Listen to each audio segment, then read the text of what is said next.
नमस्कार। आज शेतकी संघासाठी अंबळनेर तालुक्यात मतदान होत आहे। साने गुरुजी विद्यालयात सगळ्या तालुक्यातील शेतकऱ्यांच्या जाणकारांच्या रांगा लागतील। आता रांगा लागता काही माहीत नाही, ऊन जास्त आहे किंवा नेत्यांच्या आश्वासनाला शेतकरी कंटाळलेला आहे, त्यामुळे कदाचित रांगा लागणार नाही असं जाणकार सांगता की 40-45% मतदान होईल। प्रश्न असा आहे की शेतकी संघाचं मतदान आहे, परंतु शेतकी संघाचा विकास होईल, शेतकी संघाची भरभराट होईल, शेतकऱ्यांच्या कल्याणासाठी काही योजना येतील, या संदर्भात कोणीही बोललेलं नाही। आमदार महाशय तर बोलतच नाही, विकासावर बोलणं त्यांचं कामच नाही आहे। आजपर्यंत ते बोलले नाही, बोलणार नाही, भाषणबाजी छान करतात, हे तालुक्याला आता अनुभवायला आलेलं आहे। एवढ्या उन्हामध्ये त्यांच्या नेतृत्वाखालील अनिल भाईदास पाटील यांच्या नेतृत्वाखालील सहकार पॅनल एवढ्या उन्हात फिरलं, एकाही सभेत एकाही गावात एकालाही भेटीमध्ये त्यांनी सांगितलं नाही की शेतकी संघाला पूर्वीचे दिवस आणू, शेतकी संघाची जागा विकू देणार नाही, शेतकी संघाला पुन्हा एकदा भरभराट करून शेतकऱ्यांच्या कल्याणाच्या योजना राबवू असं सहकार पॅनलकडून कोणी बोललं नाही, ना आमदार महाशय बोलले नाही। आमदार महाशयांना हे बोलताच येत नाही याबाबत, ते फक्त टाळ्या घेणारं भाषण करतात।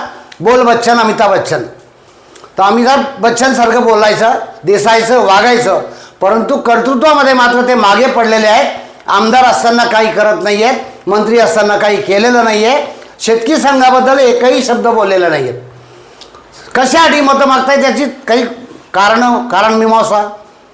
उद्या आज जे मतदान होणार आहे शेतकी संघाचं, या मतदानामध्ये आम्ही शेतकी संघाचं काय करणार याचं लोकांना काय तुम्ही शब्द दिलेला आहे किंवा काय तुमची कागदावर भूमिका आहे। सगळ्यांचं असं म्हणणं आहे की शेतकी संघाच्या जागेवर डोळा आहे, करोडची मालमत्ता आहे, ती जागा विकू देणार नाही, छाती ठोकपणे आमदारांनी सांगावं, त्यांच्या उमेदवारांनी सांगावं किंवा अन्य पॅनल जे आहेत त्या उमेदवारांनी तरी सांगावं की आम्ही ही जागा विकू देणार नाही। शेतकी संघाची एक दुनिया होती, एक जग होतं, एक विश्व होतं। अजंता टॉकीजवळ त्यांचं मोठं कार्यालय, मोठी जागा, भरभराट असायची, जुने जाणते शेतकरी यायचे, तरुण शेतकरी तिथं शिकायचे, राजकारणाचे धडे, सहकाराचे धडे, शेतीचे धडे, अतिशय रेलचेल होती, चैतन्याचं वातावरण होतं। ते सगळे बिकेस लागले, उद्ध्वस्त झालं। शेतकी संघ आहे की नाही अशी शंका लोकांना उपस्थित होते।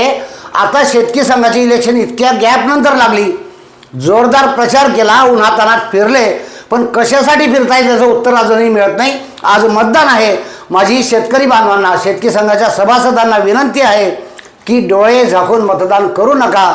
आमदारांच्या भाषणबाजीला कंटाळलेले लोक आहेत, तुम्हीसुद्धा त्यांच्या भाषणाला भूलू नका आणि खऱ्या अर्थानं जो माणूस सांगेल की ही जागा विकू देणार नाही, शेतकी संघाला जुने दिवस आणू, चांगले दिवस आणू, त्यांनाच मतदान करा।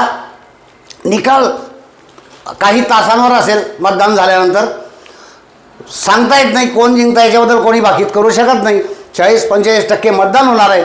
पुन्हा एकदा जर तुम्ही फसणार असाल तर मग मात्र आयुष्यभर फसावंच लागेल, गर्तेत जावं लागेल, खड्ड्यात जावं लागेल, असं टाळा आणि शेतकी संघासाठी सतसत विवेक बुद्धीने मतदान करा, एवढंच आवाहन शेतकऱ्यांच्या वतीने करतो। धन्यवाद।